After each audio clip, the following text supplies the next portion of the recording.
Com relação à América Latina, nós temos uma situação em que a pandemia precipitou uma crise financeira e econômica geral na região. Uma crise que é internacional e que, desde março, faz com que o mundo viva uma crise sem precedentes, em decorrência da imposição do confinamento, né, que faz com que vários países sejam afetados economicamente, tanto emergentes como industrializados. A América Latina é uma das regiões mais afetadas, com aumentos recordes nos níveis de desemprego e pobreza. Apesar da profundidade da crise, não há uma coordenação entre os governos da América Latina, mas sim a implementação de políticas para cada país, né? E todos de forma isolada. Então, essa situação ela é bastante complexa, né? Porque você teria um muito melhor resultado para todos os países se houvesse uma ação conjunta, tanto com relação à pandemia como com relação às consequências da pandemia em termos de econômicos, em termos sociais, né? Isso seria muito mais efetivo. Então, temos uma situação que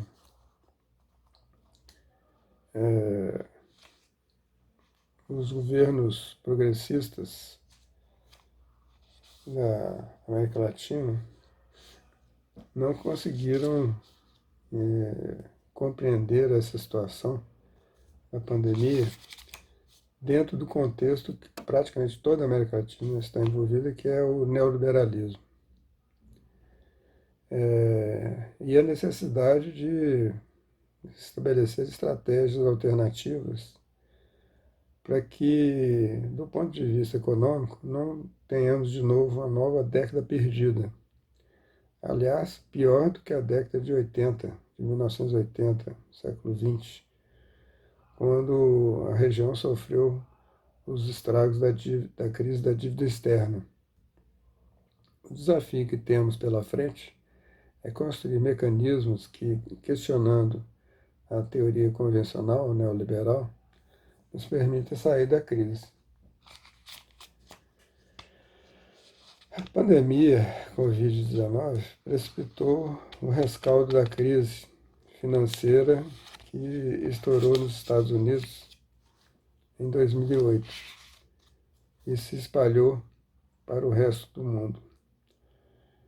Na realidade, em um contexto de longa estagnação, durante todo esse período, uma estagnação econômica, tais sequelas reapareceram uma e outra vez como possibilidades da crise.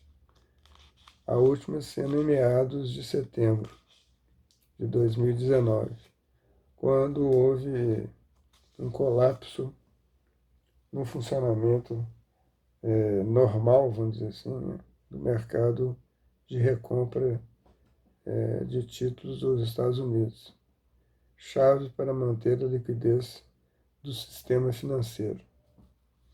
Isso exigiu um grande resgate do Federal Reserve Bank meses antes do Covid-19 surgir na China, que ele vai surgir em janeiro, né? Basicamente janeiro de 2020.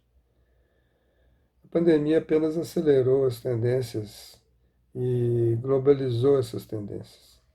Nos meses de março e abril de 2020, quando os investidores começaram a temer que a epidemia se transformasse realmente no que se transformou em uma pandemia global, ocorreu uma forte queda nas principais bolsas de valores internacionais, o que acabou puxando para baixo os preços das matérias-primas, chamadas commodities, né? Impactando fortemente as fontes de financiamento da América Latina. Rapidamente, os bancos centrais tomaram medidas para evitar desastres financeiros, seja reduzindo as suas taxas de juros, ampliando os seus programas de compra de ativos financeiros, estabelecendo linhas de câmbio entre si ou concedendo facilidades de crédito e dívida. Isso aconteceu no Brasil, né, numa grande dimensão. O coronavírus não só precipitou a crise nos mercados financeiros e suas múltiplas consequências, né, mas também as políticas generalizadas de confinamento causaram uma queda brutal na atividade econômica. As estimativas para 2020 de organizações internacionais nos informam de quedas no PIB mundial de mais de 5% e também do colapso do comércio global de mais de 20%. É claro que as taxas que dobram as registradas no ano seguinte à eclosão da crise de 2008, e as primeiras a serem atingidas são as de sempre, os trabalhadores formais e informais. Como resultado, observamos uma queda acentuada da arrecadação tributária e, paralelamente, um novo aumento dos gastos públicos dos governos, né? Vinculado ao aumento dos gastos com saúde, financiamento de resgate e a mitigação do desastre trabalhista. Como resultado, temos grandes déficits fiscais, índices de ações em alta com mercados altamente voláteis e uma desaceleração econômica global, inesperada antes da pandemia, né? Uma crise que até agora não está claro como será resolvida, né? Ou seja, quem vai pagar essa crise, né? O que está claro é o desenvolvimento de dois fenômenos com repercussão na América Latina de forma bastante contundente. Por um lado, o endividamento da economia mundial, pública mais privada, as duas formas de endividamento, que atingiu níveis inimagináveis, ultrapassando 330% do PIB global em 2020. Por outro lado, desde o surgimento da Covid-19, os investidores internacionais retiraram grandes somas de ativos de nossos países, o que levou a uma depreciação dramática de nossas moedas, especialmente daquelas já superexpostas, devido à queda dos preços de seus produtos básicos de exportação, né? Uma das peculiaridades da crise de 2008 foi que os governos dos países centrais responderam com políticas monetárias não convencionais, né? De forma que houve uma certa coordenação, a chamada flexibilização quantitativa, e taxas de juros foram baixadas para próximos de zero. Posteriormente, alguns dos chamados países emergentes também aderiram em grande parte porque 2008 foi uma crise verdadeiramente global em todos os seus sentidos. No entanto, essa coordenação era de curto prazo, contraditória e, em última análise, impotente. Essa coordenação girou em torno da política monetária para garantir seu papel central na estabilização econômica. Mas após algum tempo, divergiram na forma como foram aplicadas. Seu custo tem sido muito alto. Suas moedas se desvalorizaram, dólar, euro, etc. E os balanços dos bancos centrais têm até agora máximos históricos, enquanto suas maciças injeções de dinheiro desencadearam um tsunami de liquidez em nossas economias. Nas palavras que foram proferidas pela presidente Dilma Rousseff, né? Esse tsunami de liquidez. Né? Dada essa magnitude dos fluxos, estavam se tornando cada vez mais problemáticos para os governos, causando não apenas graves instabilidades macroeconômicas e financeiras, forte valorização da moeda, por exemplo, mas também se tornaram mecanismos pelos quais as crises dos países maduros, entre aspas, foram transmitidas aos nossos e aos emergentes em geral, nossos países. Né? O principal problema é a impotência demonstrada pela aplicação de flexibilização quantitativa para impulsionar o investimento ou a produtividade do trabalho, ou mesmo até o crescimento econômico.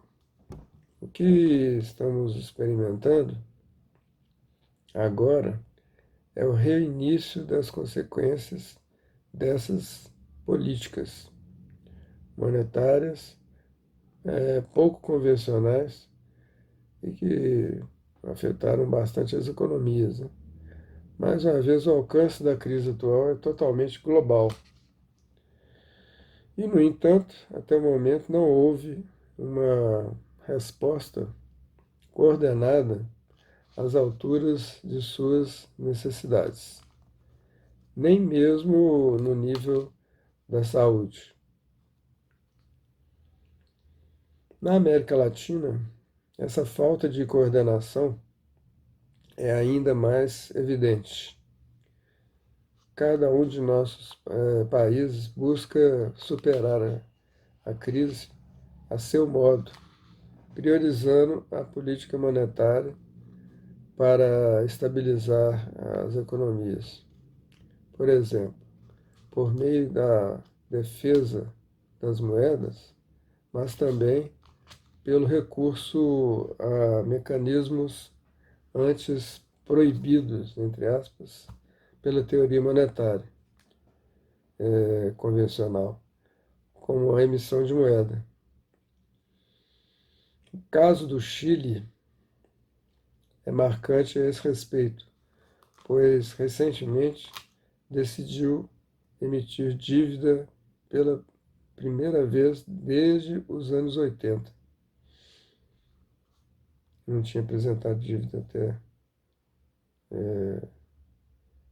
recentemente. Há uma questão fundamental que não foi investigada. Na época de uma grande crise, geralmente ocorre uma sucessão hegemônica, troca de hegemonias. Né?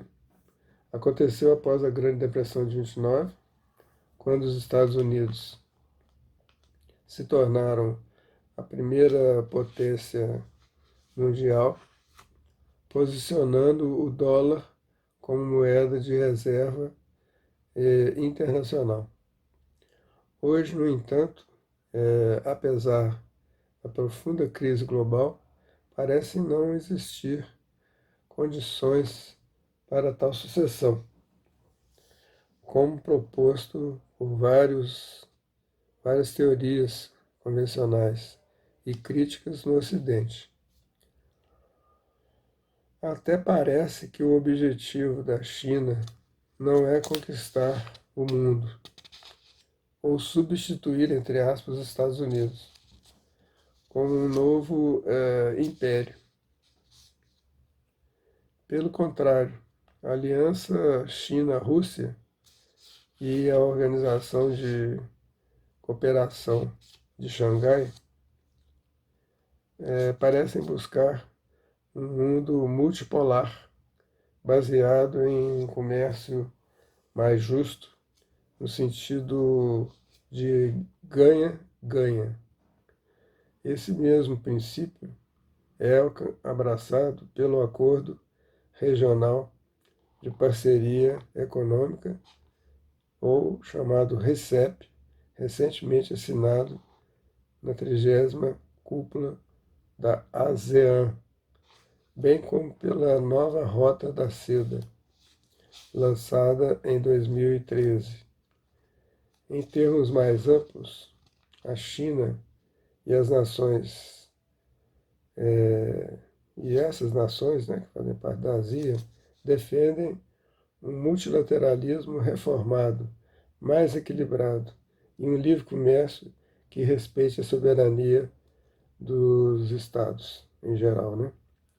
Na frente monetária, em particular, eles recomendam mais emissões de direitos especiais de saque, o 10, que é a moeda do FMI, né, para apoiar a liquidez internacional.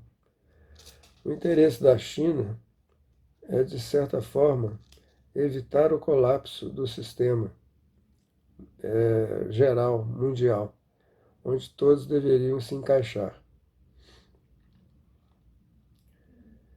O outro lado dessa estratégia do gigante asiático, dada a ausência de concessões das potências ocidentais, é disputar, centímetro a centímetro, o domínio do dólar na área monetária,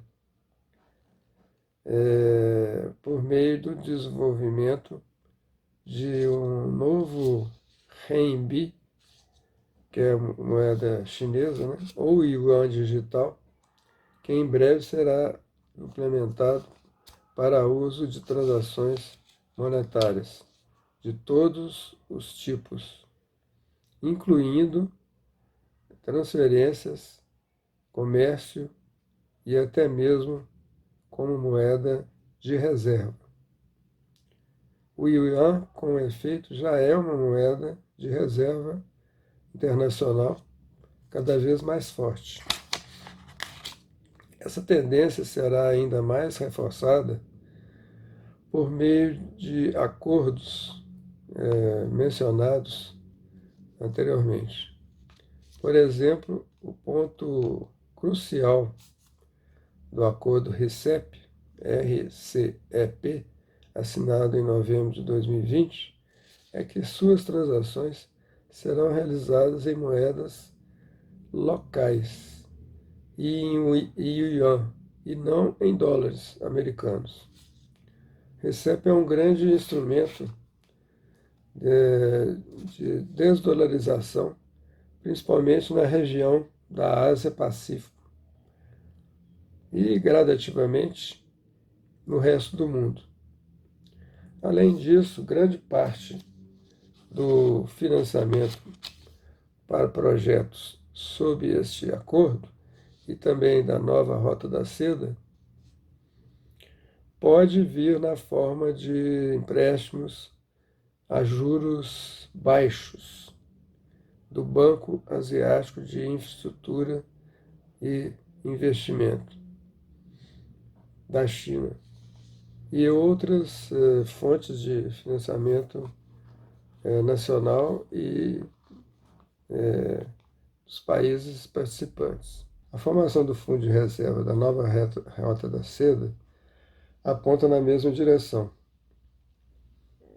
São iniciativas que desafiam instituições surgidas após os acordos de Bretton Woods, por exemplo, o FMI, Banco Mundial, e envolvem microdiscórdias geopolíticas, que, no entanto, a médio prazo, podem colocar em causa o domínio do dólar em escala internacional.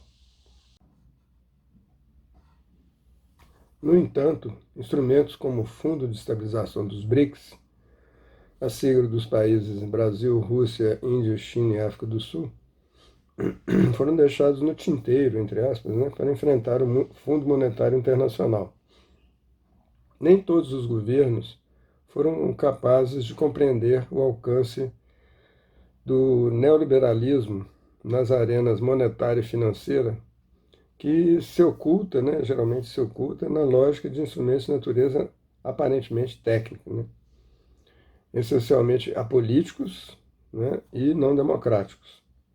Por isso, não conseguem explicar as oscilações pronunciadas das taxas de câmbio e os movimentos gigantescos do capital especulativo, especialmente de grandes fundos de investimento e outras instituições que operam fora das regras que regem os bancos, conhecidas como bancos nas sombras, e que depois da crise de 2008 e 2009 proliferou na América Latina e na Ásia.